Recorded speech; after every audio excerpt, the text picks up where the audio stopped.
Nilipofika hapa, nilipoteuliwa, nilienda Mheshimiwa Naibu Waziri Mkuu kwenye kumbukizi ya miaka 40 ya mzee wetu Edward Moringe Sokoine. Kwa taarifa nilizokuwa nazo, nilimwomba Daktari Samia Suluhu Hassan barabara. Lakini pia tulipata nafasi ya kusherehekea Mei Mosi, tukakutana na Makamu wa Rais Daktari Philipo Mpango, tulimwomba barabara. Lakini pia Mheshimiwa Waziri Mkuu alipokuja kwenye mikutano mbalimbali, tuliteta naye juu ya barabara.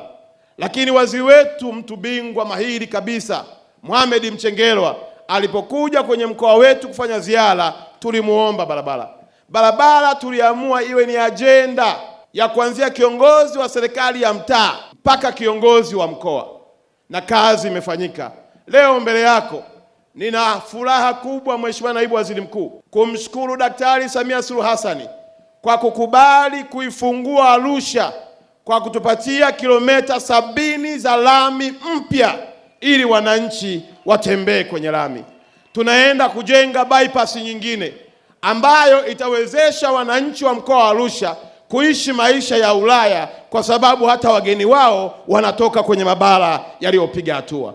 Mheshimiwa Naibu Waziri Mkuu, hapa tulipo tuna barabara yenye urefu wa kilomita 9.1 inayotoka Kilombero inakwenda moja kwa moja mpaka pale airport Kisongo, lakini ikiwa na connect na barabara yetu ya kwenda kwenye chuo chetu maarufu kabisa ambacho kinafanya kazi nzuri. Barabara hiyo iko kwenye usanifu na inakwenda kujengwa kwa njia 4 kuhakikisha kwamba wananchi wa mkoa wa Arusha wanakula maisha mazuri.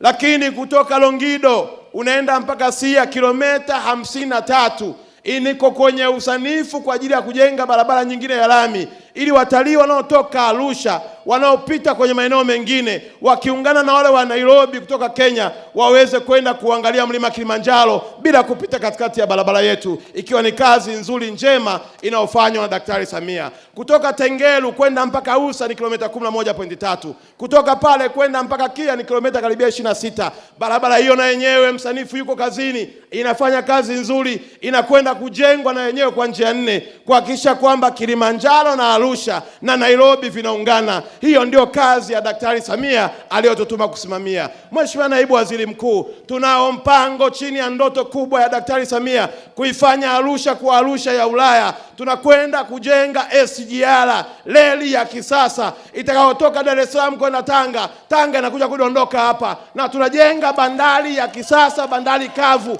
ili magari zaidi ya 600 yanayotoka Tanga yatokee hapa. Ninatamani kumwelezea Daktari Samia kwa namna nyingine ya kugaragara, lakini kazi anayoifanya ni kazi njema nzuri, na niombe wananchi wa mkoa wa Arusha mkae mkao wa kula, mgonge jirani yako, mwambie usikubali kufa.